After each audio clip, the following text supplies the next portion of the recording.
বিদেশে বসে তারেক রহমান সুন্দর সুন্দর কথা বলছে, মিডিয়াতে তারা খুব ভালো ভালো কথা বলছে, ইভেন এভাবে বলছে যে আমরা যদি ভালোভাবে রাজনীতি না করতে পারি তাহলে আওয়ামী লীগের মতো আমাদের পতন হবে।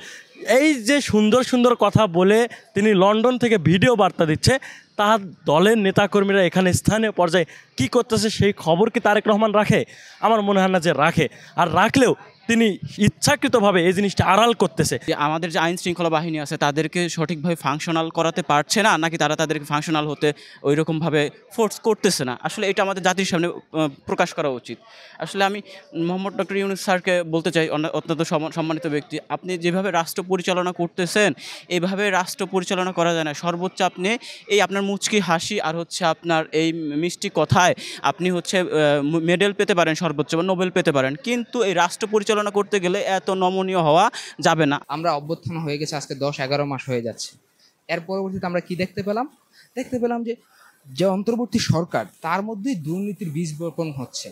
বিভিন্ন উপদেষ্টারা দুর্নীতি হয়ে যাচ্ছে, দুর্নীতির দিকে জড়ায় যাচ্ছে। উপদেষ্টারা না হলে উপদেষ্টাদের এপিএসরা দুর্নীতির সাথে জড়িয়ে যাচ্ছে।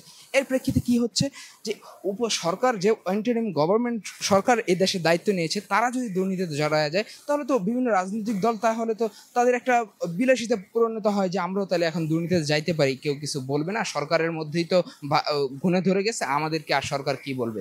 5 আগস্টের দুপুর থেকেই, আসর থেকেই, মাগরিব থেকেই অদ্যবিধি বাংলাদেশের সমস্ত আনাচে কানাচে দখলবাজি চলছে, হত্যা চলছে, দর্শন চলছে।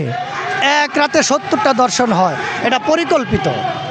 এই দর্শন, হত্যা, এই লুটপাট চলছে। বাংলাদেশের নির্দলীয় নিরপেক্ষ অনেক ভালো মানুষ এই দেশে জন্ম হয়েছে, যে ভালো মানুষগুলো সারা বিশ্ব চালাচ্ছে, তারাও এই বাংলাদেশে এসে এই ন্যায়পাল কমিটির মাধ্যমে যেখানে দর্শন হবে, যেখানে হত্যা হবে, যেখানেই গোলযোগ হবে, যেখানেই বিশৃঙ্খলা হবে, যেখানেই দালাল ধরা পড়বে, তাদেরকে নিয়ন্ত্রণ করার জন্য সবার আগে রাষ্ট্রীয় সংস্থাগুলো, সরকার ও রাজনৈতিক দলগুলোকে নিয়ন্ত্রণ করার দরকার।